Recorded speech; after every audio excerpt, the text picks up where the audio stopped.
Welcome to Chapter 2, Weighted Voting.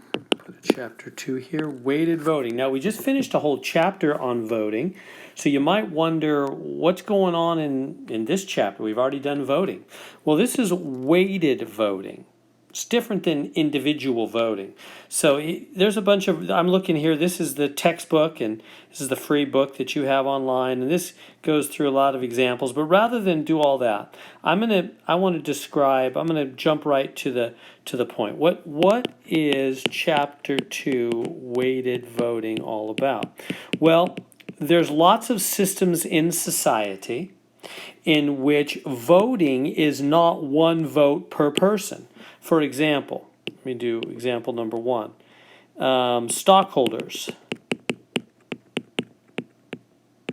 in a company.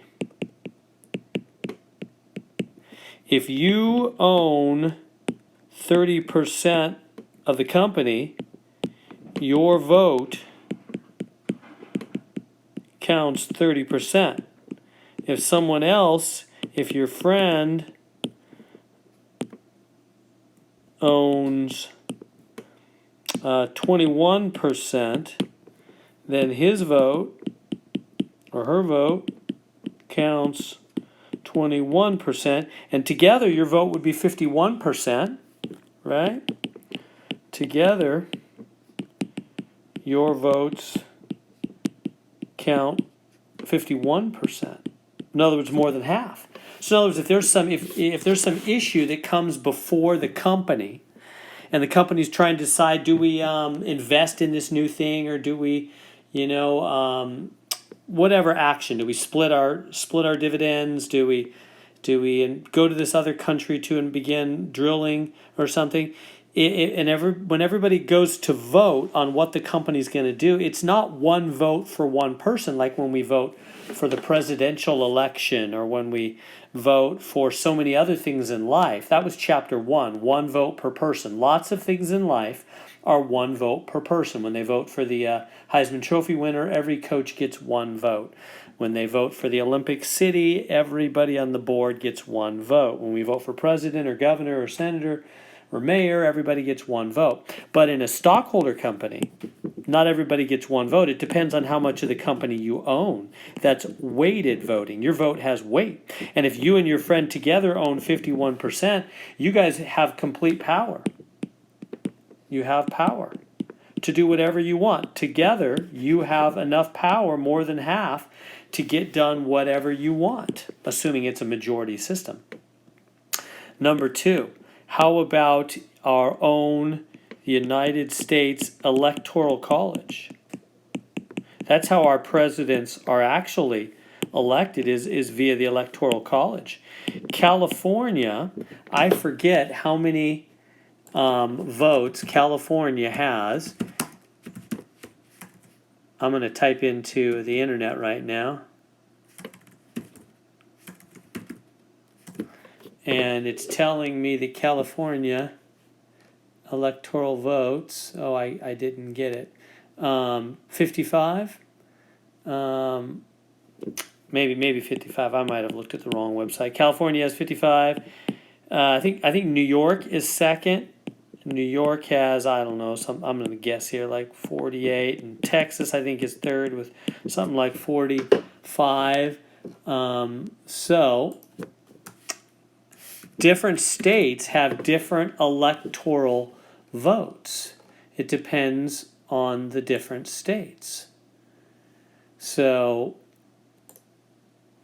that's weighted voting also. Not every state has exactly one vote. States with bigger population, that's by population. California has the biggest population. So whoever wins California, whoever takes the majority of California gets, here I found the numbers. New York has 29, it looks like. New York, and Texas is actually second with 38. All right. Anyway, there we go. Whoever wins the majority of California gets all 55 electoral votes, and whoever wins the majority of New York gets all 29. Whoever wins the majority of Texas gets all 38, etc. So that's weighted voting. And so what we want to figure out in this chapter then, in systems in society, where weighted voting is the case, how much power does that give them? Like, for example, in California, what percent of the power is that? Do we just divide that by the total number and that's it? Let me show you that that's not it. Let me give you an example. Suppose, so I'm just giving you an overview here. You and 3 friends form an investment company together. You invest $9,000 because that's all you got. Each of your friends invest $10,000, $10,000, and $10,000 because that's what they have. So, and then you decide to set up a voting system. How about you make 1 vote per $1,000? And you can do whatever you want, by the way. There's no rules here. You can set up whatever system you want. Our job in this chapter is to take mathematics and to come in and figure out who's got the power. So here we go. So we're going to say you've got 9 votes and each of your friends have 10 votes, right? Because you invested $9,000 and you get everybody in this system. Here's the system plan. Everybody gets 1 vote per $1,000 invested. So you invested, you took $9,000 and threw it into the account. Each of your friends threw in $10,000. So there's what, $39,000 total. So you guys are going to take your $39,000 total and you're going to agree to invest in certain things. You know, pooling your money together makes it larger and makes the investments pay better dividends. So if you take your $39,000 and invest in some kind of stock or bonds or upstart company, then you're hoping to make a bigger profit from your $39,000. Now, here's the trick. How are you going to decide what to invest in? You're not going to all agree.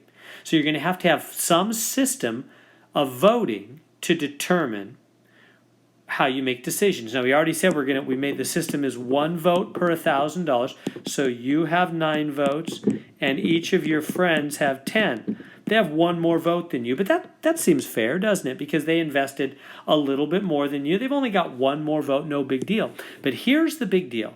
What goes right here is called the quota. It's the number of votes needed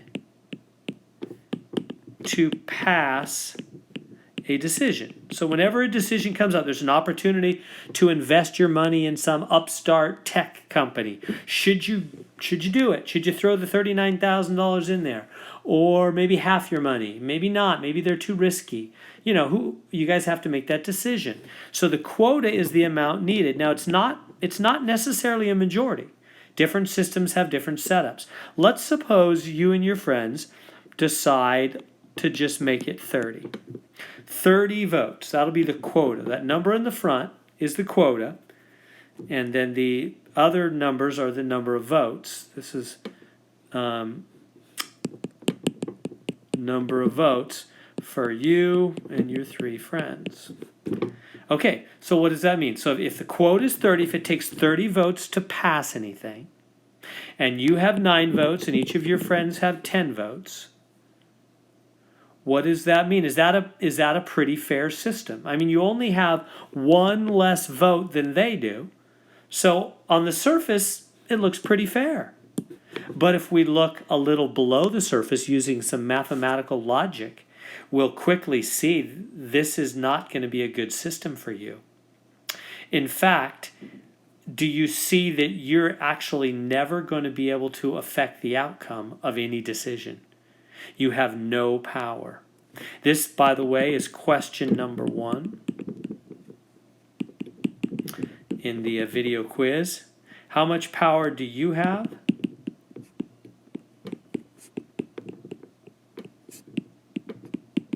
Do you have, in this first example, You have 0%. None. Why? Well, what do you mean you have no power? Well, think about it.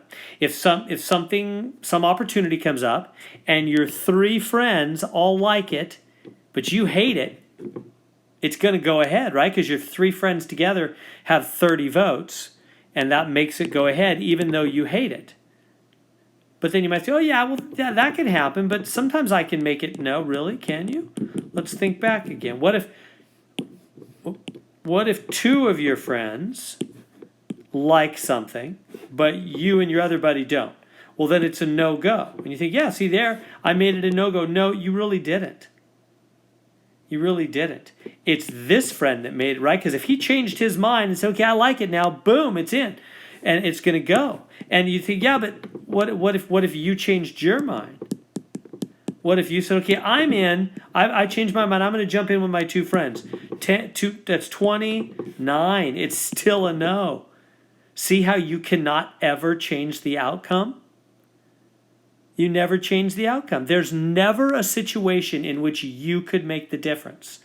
You see what I'm talking about? If it takes 30. Now, if they change that quota number, then that would change the story. But if the quota is 30, you're never going to make a difference. You have 0% of the power. In fact, we have a name for that. You're a dummy. That's actually the official mathematical name when you're this, you as the 9, I should say, are the dummy. When you have no power at all in a weighted voting system, you're called a dummy. You wouldn't realize it at first. You think, well, look, I've got 9 votes. That's only 1 less than my friends. You know, I put in $1,000 less, so it makes sense. It's all fair. No, it's not fair at all. They have all the power. You have none of the power. Do you see how the math, looking closer using mathematics, we see that this system would not be fair for you. You would not be wise to invest in this way. You've got to get them to change that quota. You would have no power. If 2 people wanted to do something, only 2, you joining them would never make it a go. That's only 29. If the other guy joined them, that's 30. Then it's going to go even if you don't like it. You're never going to swing the difference. Never, ever. You have no power. So, let me give one more example. Suppose we have Icelandia, and they have a Congress, okay? 99 members in the Red Party, 98, this is their Congress, 98 members in the Blue Party, and the Green Party, kind of like the Green Party in the United States, we kind of do the United States here, Red Party, the Conservatives, the Blue Party, the Democrats, the Green Party is much smaller, 3 votes, let's say. And what does it take? The most important thing in all these systems is the quota. The quota, what it takes, the number of votes needed. The number of votes needed. Let's say they set it at 101. So in this system, it takes 101 votes to pass anything, to make any decision as it comes before the Congress. And so the Red Party has 99 people, the Blue Party has 98, in the big Congress. There's only 3 members from the Green Party. So my question is, how much power does the Green Party have in this situation? That's what this chapter is all about. Power, weighted voting, power of the Green Party. And by the way, this is question number 2 in the video quiz. How much power does the Green Party have? The answer is they have 1/3 of the power. Do you see that they have the same exact power as the red and the blue? Doesn't look like it. At first they only have 3 votes. Yeah, but think what it takes to pass anything. 98 and 3, if they both like some law and they want to pass it, 98 plus 3, that's 101. They can get it passed, even if the Red Party doesn't like it. You might think, yeah, well, the Red Party and the Blue Party can do it. Yeah, they can. Or the Red Party with the Green Party. In other words, any 2 groups can make the 101 quota. So all the groups have the same power, don't they? Any 2 groups can meet the 101. So the Green Party has just as much power as the red or the blue. They have 1/3 of the power in this situation, or 33 1/3%, if you want to do a percentage.